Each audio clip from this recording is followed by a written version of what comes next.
Ronaldo wants Messi to win the world cup. I think Ronaldo चाहता है कि Messi back to back world cup जीत जाए, क्योंकि ये वर्ल्ड कप तो ऑब्वियसली रिग्ड हो चुका है। अर्जेंटीना के फेवर में फीफा ने बहुत अच्छे से सेटअप क्रिएट किया था कि किस तरह से आसान टीम जो है ना वो अर्जेंटीना को मिल जाए और अर्जेंटीना नेक्स्ट राउंड के लिए क्वालिफाई कर ले। जिस वक्त ये ड्रॉज आए थे ना वर्ल्ड कप 26 के, तो हम सबके जहन में एक चीज जरूर आई थी कि फाइनली पोर्चुगल वर्सेस अर्जेंटीना का एक नॉकआउट मैच जरूर हो जाएगा।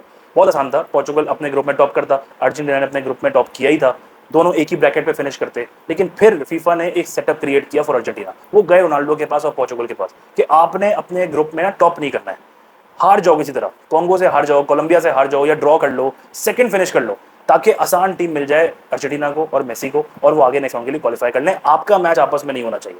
और आई थिंक इस चीज़ के लिए रोनाल्डो भी एग्री कर गया, आपकी पोर्चुगल टीम भी एग्री कर गई कि भाई हम मेसी को आसान टीम देंगे, हम कॉन्गो से ड्रॉ कर लेंगे। मिली तो उनको भी आसान टीम थी ना, हरा देते कॉन्गो को, नहीं हराया, ड्रॉ किया, नीचे फिनिश किया, नीचे फिनिश कर लिया तो भाई पोर्चुगल नहीं मिली, आसान था ना, टॉप करते ग्रुप में और नॉकआउट में आके अर्जेंटीना को हरा देते, ताकि अर्जेंटीना को आसान टीम नहीं मिलती। इसका मतलब ये कि आपके रोनाल्डो ने एग्री किया।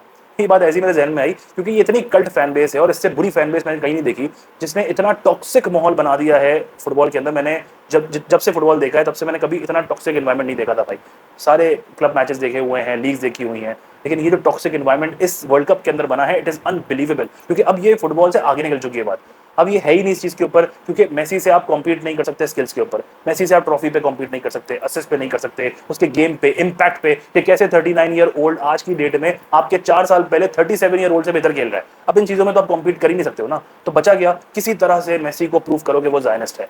ये कहानी तो फुटबॉल से आगे निकल गई है। जस्ट बिकॉज कि अर्जेंटीना का एक फैन अर्जेंटीना का झंडा लेके खड़ा हुआ था, इजराइल का झंडा लेके खड़ा हुआ था, तो इसका मतलब ये है कि अब मेसी को हमने प्रूव करना है कि जायनिस्ट है। पुरानी उसकी कोई पीस टूर की वीडियोस निकालने के देखो ये तो इजराइली साथ मिला हुआ था। वो ये नहीं बताएंगे कि इजराइल के साथ फ्रेंडली मैच भी कैंसिल किया था इसी मेसी ने, तो पैलेस्टाइन ने उसका थैंक यू भी किया था, उसकी सपोर्ट भी की थी मेसी ने पैलेस्टाइन के लिए। वो चीजें दिखाएंगे, नोइंग द फैक्ट कि रोनाल्डो भी ये सारे काम कर चुका है, वो भी नेतन्याहू से मिल चुका है, वो इजरायली डेलीगेट से मिल चुका है यूवेंटस के टाइम पे। इन सब चीजों को देखते हुए एड्स कर चुका है, इन चीजों को छुपाते हुए बस ये प्रूफ करना है कि मेसी जो है ना वो जायनिस्ट है। इमेजिन करें इन लोगों के माइंडसेट को, इस कल्ट फैन बेस की सोच को, कि अगर आप इनोसेंट पैलेस्टाइनियन चिल्ड्रन का यूज कर रहे हो सिर्फ एक फुटबॉल डिबेट जीतने के लिए, then honestly speaking you are a disgusting person. कि आपको अब फलस्तीन के मासूम बच्चे नजर आ रहे हैं सिर्फ ये साबित करने के लिए कि मेसी गलत है, और मेसी के अगेंस्ट खड़े होने के लिए आप साथ किसका दे रहे हैं? इजिप्ट का। इजिप्ट तो खुद तस्लीम करती है इसराइल को, वो तो सपोर्ट करती है उनको भाई। कभी कहते हैं फ्रांस का साथ देंगे। अच्छा, मैं रिलीजियस टच ना किसी स्पोर्ट में लेकर आना पसंद नहीं करता, चाहे क्रिकेट हो चाहे फुटबॉल हो, जो दो मैं बहुत शौक से देखता हूँ, मैं नहीं पसंद करता। लेकिन ये हिपोक्रेसी जो है ना हमारे लोगों की, कि वो जायनिस्ट है, हम साथ नहीं देंगे, ये अर्जेंटाइन, ये इस तरह का, ये अर्जेंटीना प्रोजेक्ट है इन लोगों का, हम इनका साथ नहीं देंगे, लेकिन हम फ्रांस का दे देंगे। फ्रांस तो गुस्ताखी करता हुआ आया है, क्या वो नहीं है इसराइल का सपोर्टर? जिस मुल्क में इस वक्त वर्ल्ड कप हो रहा है वो तीनों कंट्रीज का सपोर्टर नहीं है उनकी। मोरक्को खुद तस्लीम करती आई है भाई उनको, इसराइल को। कौन सी दुनिया में रह रहे हैं, अपने आप को बेवकूफ बना रहे हैं, या एक बेवकूफ कम्युनिटी है भाई ये रील्स पे देखने वाली। फुटबॉल देखना है को कहाँ देखना है? स्क्रॉल करेंगे इंस्टाग्राम पे, वहां देखेंगे, और स्क्रॉल करते करते देखेंगे अरे रोनाल्डो की तो बहुत बड़ी फैन फॉलोइंग है। पोलैंड में पोलैंड के फैंस पोलैंड की टीम के लिए सेलिब्रेट कर रहे हैं, उसकी वीडियो में एडिट करके रोनाल्डो का डाल के कह रहे हैं कि देखो दुनिया रोनाल्डो से मोहब्बत करती है। कितनी बेवकूफ कौम है यार ये। और इसमें तो कोई दो राय है ही नहीं कि जो रोनाल्डो की मैसिव फैन फॉलोइंग बाद में क्रिएट हुई थी ना, वो सोशल मीडिया से हुई थी।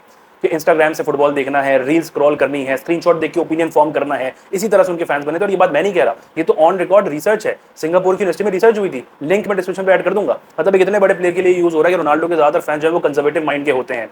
सेकेंडली, इंस्टाग्राम और टिकटॉक को देख देख के फैन फॉलोइंग बन रही होती है। इमेजिन कितने बड़े प्लेयर के लिए ये वर्डिंग यूज हो रही है कि टिकटॉक से फैन बेस बन रही होती है। अनफॉर्चुनेटली ना, अब जो पाला है ना जिस फैन बेस से, वो उस फैन बेस से पाला पड़ गया जो सिर्फ सोशल मीडिया और इन्फ्लुएंसर्स को देखकर ओपिनियन फॉर्म करते हैं। आई शो स्पीड को देख लेंगे और समझेंगे कि जी रोनाल्डो से बड़ा कोई प्लेयर नहीं है, और उसी की ओपिनियन को अपना ओपिनियन बनाना शुरू कर देते हैं। मैच देखने से इनका कोई मकसद नहीं होता, मतलब नहीं होता है।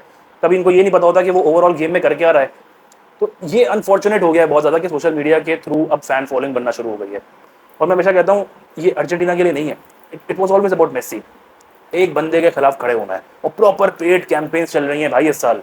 मतलब इतने कंट्रोवर्शियल डिसीजन जिससे पहले कई वर्ल्ड कप्स के अंदर हो गए, लेकिन इस वर्ल्ड कप में तो इतने कंट्रोवर्शियल डिसीजन ही नहीं हुए जितना इजिप्ट और अर्जेंटीना के मैच को कंट्रोवर्शियल बना दिया है। पेड कैंपेन्स चल रही वो चीज़ें सामने आई थी ना, वो एक पोस्ट भी सामने आया था कि पीआर फर्म जो है वो इन्फ्लुएंसर्स को हायर कर रही हैं, अप्रोच कर रही हैं कि भाई आपने rigged world cup, rigged matches की कैंपेन चलानी है। उनको बताया हुआ है कि आपने क्या कहना है। रेफरी जो है वो बायस्ड हो रहा है, छोटी टीम के अगेंस्ट डिसीजंस दिए जा रहे हैं, ये वर्ल्ड कप रिग्ड है, एक सेटअप है। ये सारी चीज़ें लिखी हुई आई थी, और नो ब्रेनर आपने सिंपल चीज़ ऑब्जर्व करनी है कि ये जो चीज़ें लिखी हुई हैं इस पोस्ट पे, ये किस मैच के अंदर आपको सबसे ज़्यादा नजर आती है? पूरे वर्ल्ड कप में सिर्फ जिस दिन अर्जेंटीना का मैच होता है उसी दिन ये कैंपेन चल रही होती है, उसी दिन सबसे ज़्यादा ये पोस्ट आ रहे होते हैं, पूरा ट्विटर भरा हुआ होता है। पूरा सोशल मीडिया भरा हुआ होता है कि ये रिग्ड है, ये शोर मचा रहे होते हैं। तो क्लियरली नजर आ रहा है कि ये पेड कैंपेन्स है भाई। वरना अर्जेंटीना इजिप्ट के मैच में अगर अर्जेंटीना के अगेंस्ट डिसीजंस नहीं भी दिए गए थे तो इजिप्ट ने भी बहुत सारे फाउल किए थे, वो वीडियोस क्यों वायरल नहीं हो रही हैं? कैंपेन सिर्फ एक के खिलाफ क्यों है? और वो चलो डिसीजंस हो गए गलत, वो कैंपेन कहां तक पहुंच गई? ज़ायनिस्ट तक पहुंच गई, पैलेस्टाइन के मसले तक पहुंच गई, जेनोसाइड तक पहुंच गई। कैसे? इतनी इतनी तो कॉमन सेंस होगी ना कि ये चीजें नॉर्मल तो नहीं है, इससे पहले कभी हुई नहीं है, ये अचानक से कैसे शुरू हो गई? सोचने वाली बात है ना। और उसी मैच में जब इजिप्ट 2-0 से जीत रहा था और अर्जेंटीना 2-0 डाउन था, तो इजिप्ट ने भी बड़े फाउल किए थे। कभी वो अर्जेंटीना के प्लेयर्स पर टांग मार रहे हैं, कभी मेसी की शर्ट पुल कर रहे हैं, कभी प्लेयर्स को साइड पे फेंक रहे हैं, वो भी फाउल नहीं दिए गए थे, तो वो भी रिग्ड हो गया। मतलब जैसे ही मैच अर्जेंटीना का आता है, मेसी का आता है, सडनली चीजें रिग्ड हो जाती हैं।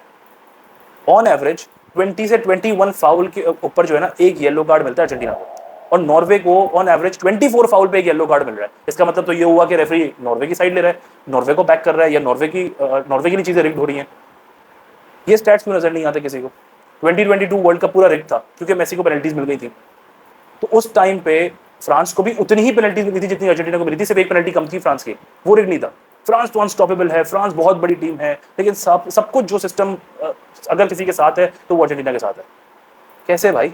इसी तरह एम्बापे ने मोरक्को के अगेंस्ट डाइव लगाई, उस डाइव के ऊपर उसको पेनल्टी मिल गई, लेकिन कोई शोर नहीं है, कोई कंट्रोवर्सी नहीं है, कोई सवाल नहीं उठा रहा, क्योंकि उसका नाम मेसी नहीं है, वो मेसी हो नहीं सकता, उसका ताल्लुक अर्जेंटीना से नहीं है। तो वो एक बंदे के खिलाफ एक पूरी कैंपेन चल रही है ना। 2022 के वर्ल्ड कप के फाइनल में 2 पेनल्टीज मिली थी, फ्रांस का कमबैक ही पेनल्टीज पे हुआ था, लेकिन वहां भी सब कुछ ठीक था, वहां भी कुछ गलत नहीं था। अच्छा, मैं ये नहीं कहना चाह रहा हूँ कि फ्रांस को बहुत आसान रास्ता मिला, बट फ्रांस खेलता है सेनेगल के साथ, इराक के साथ, नॉर्वे की बी टीम के साथ, उसमें भी टीम के प्लेयर्स जो है मेन प्लेयर्स बाहर बैठ जाते हैं, देन पैराग्वे के साथ, तो वो सब कुछ तो ठीक है। लेकिन यही चीज अगर अर्जेंटीना के साथ हो जाए तो भाई ये तो सारा रिग्ड है और सेटअप बना दिया है और अर्जेंटीना के फेवर में हो गया पूरा सिस्टम। कैसे भाई? क्रिस्टियानो रोनाल्डो जो अपने ग्रुप के ओपनिंग मैचेस के लिए सस्पेंडेड था रेड कार्ड की वजह से, उसने नहीं खेलने थे ओपनिंग मैचेस इस वर्ल्ड कप के अंदर, उसके लिए वो सस्पेंशन खत्म हो गई।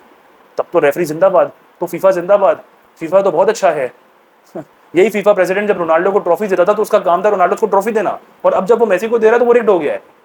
और ये रोनाल्डो के फैंस ही लेते थे कि ये फीफा का बंदा जो उसका ट्रॉफी दे रहा था तब तक तो अच्छा था, आज वो बुरा बन गया है। यूएसए के प्लेयर के लिए रेड कार्ड खत्म हो जाता है, वहां पे भी कोई शोर नहीं मचता, लेकिन सिर्फ एक बंदे के खिलाफ पेड कैंपेन्स और प्रॉपर एजेंडा और प्रोपेगेंडा चलाए चले जा रहे हैं, क्योंकि अब ये खौफ अंदर बैठा हुआ है कि ये बंदा एक और वर्ल्ड कप जीत गया तो फिर इसको तो बीट ही नहीं किया जा सकता। वैसे ही बहुत पीछे है भाई आपका रोनाल्डो, लेकिन अगर एक और वर्ल्ड कप जीत गया तो उसके बाद क्या होगा?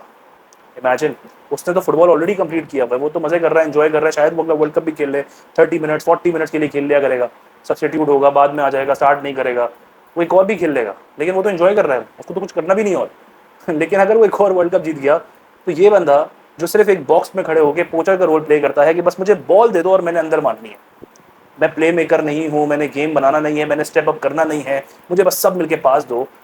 अगर उस रोल के साथ खेलने वाला बंदा देखेगा कि यार मेसी एक और वर्ल्ड कप जीत रहा है तो फिर कैसे बर्दाश्त होगा?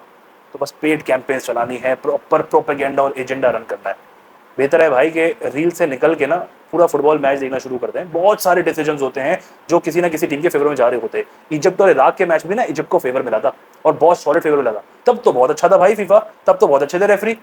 और बात भी किसकी मान रहे हो? इजिप्ट के मैनेजर की।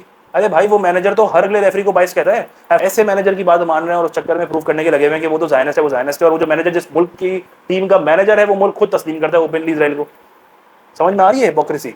और इसमें ना कोई इतना जहन लगाने की जरूरत भी नहीं है अगर बेसिक कॉमन सेंस हो। आई नो नहीं है रोनाल्डो फैंस के अंदर, ये रोनाल्डो फैंस जो है ना इनके अंदर नहीं है कॉमन सेंस, लेकिन अगर थोड़ी सी भी कॉमन सेंस हो ना तो जहन इस्तेमाल करके देखें कि वो जो बातें हैं ना पेड कैंपेन्स के लिए कि रिग कब बोलना है, रेफरी को बायस्ड बोलना है, ये किसी और मैच में नहीं होता है, ये सिर्फ एक ही मैच में होता है। अभी अर्जेंटीना और स्विट्जरलैंड का मैच होने वाला है, इसमें भी कोई ना कोई एजेंडा चलाएंगे, अभी भी चल ही रहा है ना, अभी भी चल रहा है और चला लेंगे, थोड़ी देर मैच होने वाला है। अच्छा, अब स्विट्जरलैंड के साथ मैच हो रहा है तो स्विट्जरलैंड के साथ क्यों मैच हो रहा है भाई?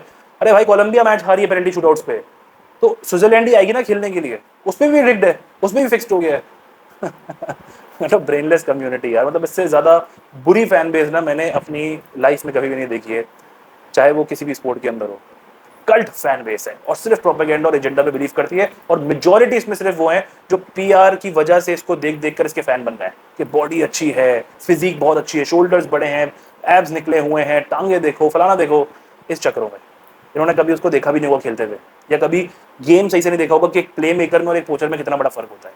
अगेन कोई उस चीज को डिनाई नहीं कर रहा कि उसमें गोल स्कोरिंग एबिलिटी है, लेकिन भाई कम से कम अपने अंदर इतनी एबिलिटी पैदा कर लो कि रील से हट के फुटबॉल मैच को फॉलो करते हुए ये डिसाइड करो, और हर चीज के अंदर रिलीजन को लाना जरूरी है, और लाना है तो कंप्लीटली फुटबॉल बंद कर दो भाई देखना। लेकिन मसला वही है कि जो ये बरसाती निकले हुए हैं ना, ये बड़े खतरनाक है भाई किसी भी स्पोर्ट के लिए।